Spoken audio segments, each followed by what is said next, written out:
Hi there, Phil the Thrill here. I wanted to do a video response to a guy by the name of Matt Morich. He has a YouTube channel called A Secret Door, and it's basically D&D content. He puts out the best build videos, if you're into that. Puts out the best build videos out there I've seen. He's kind of leaning more into the kind of best practices, what's good, what's bad, things to do at a table, and that's why I'm interested. But he puts out great build videos. I love your Genie Warlock Pact of the Chain video. I want to play that character so bad. That's awesome. His video is called Behaviors of Adversarial DMs in D&D. Now, he describes an adversarial DM as not being necessarily a bad thing. And he says that, what's that guy's name? Gary Gygax, that's his name. Gary Gygax is infamously a adversarial DM. So it doesn't necessarily mean it's a bad thing. I disagree. I think it is a bad thing. But that's me. I have opinions that go hard. The style of roleplay that we use, we call it 4D roleplaying. I hope you haven't left yet. I feel like this style resolves a lot of these issues. It either resolves the issues or it is a direct response to these issues. Because there are some bad, in my opinion, bad. In your opinion, maybe bad. Maybe not. Who knows? DMs that are adversarial out there. Now, the 4D style and 3D style encourages or tells the players that they have to be in character at all times. So that second issue you said called Action Declared. Okay, so for the folks at home, Mr. Merch basically says that if you have players that are just jibba-jabbing, they're making a bunch of jokes, and maybe they'll make a joke, something like they're in a tavern or something, let's say, because why wouldn't they be in a tavern? They make a joke like, I'm gonna kick that barmaid in the butt. I wonder what she'd do if I did that. And then the GM goes, Action Declared. And everyone's like, what? I'm kicking a barmaid in the butt? That's right. Anyways, so now you, speaking to Mr. Murrich, you said that it's bad because it's detrimental to players, but it's kind of good sometimes. It's good in a way to kind of check the players, make sure that they're staying in character. And that's good. But you don't like it when it becomes detrimental and you could murder, TPK the entire party over a point. And I guess there's some merit there. I want to kill them.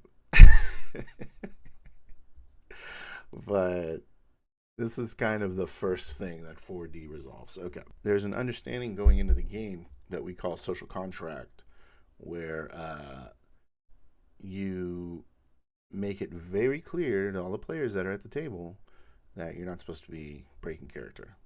So this kind of resolves a couple of the other issues too, like the deadly encounters one. Like if you have a game that's meant to be like a slog and you should be worried at all times, bring that up when we're talking about tone and what kind of game we're going to play in our session 0. So there's two big issues that I see in this adversarial GM that you've painted. I'm just going to kind of get to it. I'm going to get to it. There's two big issues. You have the DM really wants to tell you a story, and any deviation from the story is going to be met with resistance. It's a problem because we're in a role-playing game, and the description on the box says that you can do whatever you want in a role-playing game. It doesn't say you got to do what the GM wants. The other issue is the DM wants to be better than you. They want to be cooler because you're at their table. You're in my domain now. And I decide who's cool, and it's me. That's a problem. And it's the biggest problem I have ever encountered in my role-playing experience. I hate it. And it's the reason why I wanted to join this style of role-playing where the players all respect each other. We want to make we want to generate a cool narrative, and we want to be able to do things if we want to do things. There's a lot of GMs out there that they don't want you to be cool. They don't want you to be cooler than them. All I wanted for the longest time was for a GM to let me be cool. I'm getting douche chills just thinking about like previous games I've been in. Like there was one time I was playing with this DM who I would consider adversarial, and he would like put us in these massive combats, like world saving or world ending fights, the massive stakes, and then he'd like bring in these monsters to like help us. And these monsters are way more powerful than any of us. An arch wizard riding a golden super dragon, and he's just like, I'm here to save the day. You guys go fight the elite lieutenant guy over there. I'm gonna go fight the god. And we're like, okay. And he's like, he's flying off already. We're like, come pick us up. There's lava's all around. And he's like, oh, what? No, I got a lot on my mind. Like he's saving the world, right? And we're just, I don't even know what we're doing. We're the observers of this really interesting story that's being told to us. And man, is it cool to watch. I hope that was parallel was clear. Let me just kind of list out a few of the things that you said. Basically, every one of these things is one of these two things. I have a story I want to tell you, and any deviation is not going to work. Or you're trying to be too cool. You're trying to take the spotlight from me. That's kind of more what it is, right? So the locked door. It's a hard lock. Only picking a lock will work. And you kind of lump this in with there's no solution except for this very elaborate thing that I came up. I did this one time in a game where like it was like going to be like an Ocean's 11 style heist. And I was like, oh, you're going to shut off the generator. That's going to give you 30 seconds, and you're going to sneak through the courtyard and stuff. And they were just like, what do? I have sex with a guard or something? And I was like, no. So it's never works. And I learned that day, and I never did it again because I like my games to work. The GM in both those situations has a very distinct story they want to tell you. And when you're coming up with these other ways to do things, you're like, oh, what if we get that wagon back there and ram it into the door? Then we could shatter the door and break it. And the GM's like, what? That's not the cool way I thought up. That would make my story less good. Your abilities stop working. So your example was you don't have fire resistance anymore. This is a heat. It's not fire, it's heat. So I'm going to turn off your powers. He doesn't want you to be cool. He doesn't want your powers to work. I have you need to be damaged by this dragon because that's what the story says is going to happen. You can't outsmart me because I'm the cool one here. The trap in a trap. Same thing. I want you to be subjected to a trap. I don't care how many times you found a trap. There's 6 traps in that trap until you stop rolling. Wait, are you walking away from my trap? There was a trap behind you. And you triggered this trap. So it's all the same thing, right? Another one, die fudger. And this one's insidious, right? Because it's like, and it kind of goes with that deadly encounters all the time thing that you said. They're going to put these deadly encounters in front of you, because, they want to point out that you're trash. And then they're going to be like, I rolled for you. You're rolling. Uh, you know what? They're holding up the dice tray now. You know what? I'm going to change it for you. And they're not quite, they're typically, you're going to know that they're fudging the dice, right?